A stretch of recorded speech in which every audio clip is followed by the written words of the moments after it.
Hi friends, स्वागत आहे तुमचं माझ्या चॅनलमध्ये ज्याचं नाव आहे मी अँड माय फॅमिली।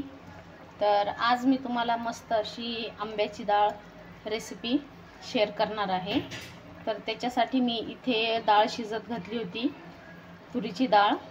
आता थोडीशी शिजत आल्याच्या नंतर मी याच्यामध्ये घातलेला आहे मँगो, मस्त खापी करून छान कापून घातलेला आहे।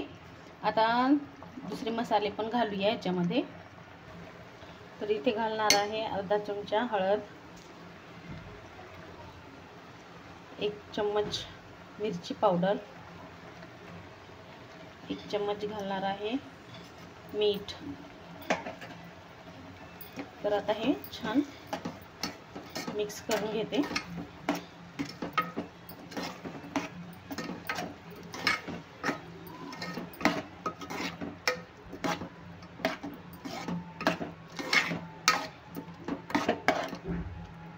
तर आता ॲड केलं आहे मी छान असा फ्रेश कढीपत्ता आणि 3 मिरच्या मध्यभागी कापून घातल्या आहेत।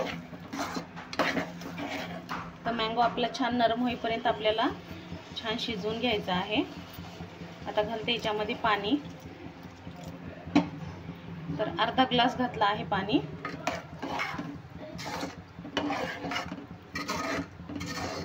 तर छान मिक्स करून याला एकदम छान असं शिजवून घेणार आहे।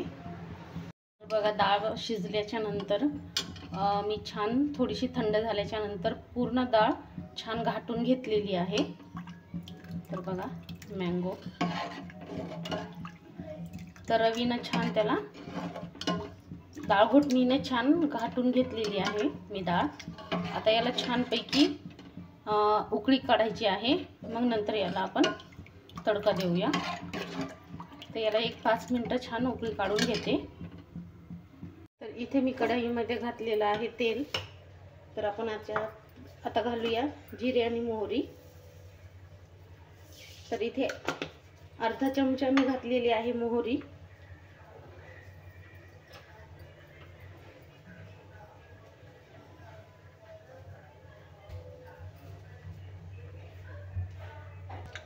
तर मोहरी पण तडतडत आहेत। आता घालते जिरे। आता घालूया लाल मिरच्या। इथे 3 लाल मिरच्या मी अर्ध्या करून घातल्या आहेत। आता घालूया लसूण।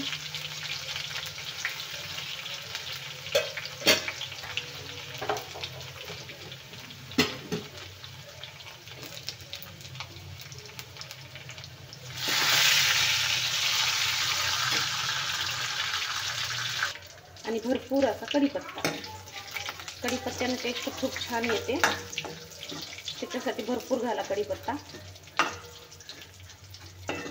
एकदम मस्त।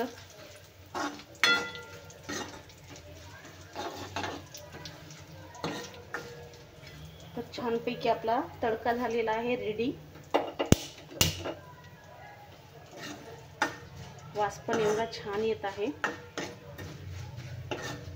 आणि तुम्ही करून बघा, ही मँगोची डाळ खूप छान लागते, साधी, सिंपल आणि एकदम टेस्टी।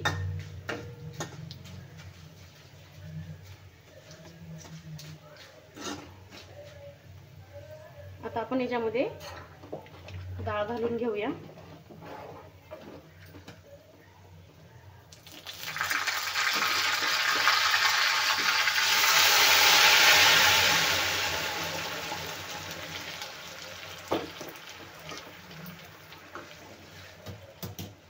आणि गॅस बंद करूया। तर झालेला आहे आपल्या डाळीला तडका। तुम्हाला कशी वाटली ही डाळ तेही कमेंट्स मध्ये सांगा। आणि व्हिडिओला लाईक, शेअर आणि चॅनलला सबस्क्राईब करायला विसरू नका। चला भेटूया अशाच रेसिपीच्या व्हिडिओमध्ये। तोपर्यंत बाय बाय।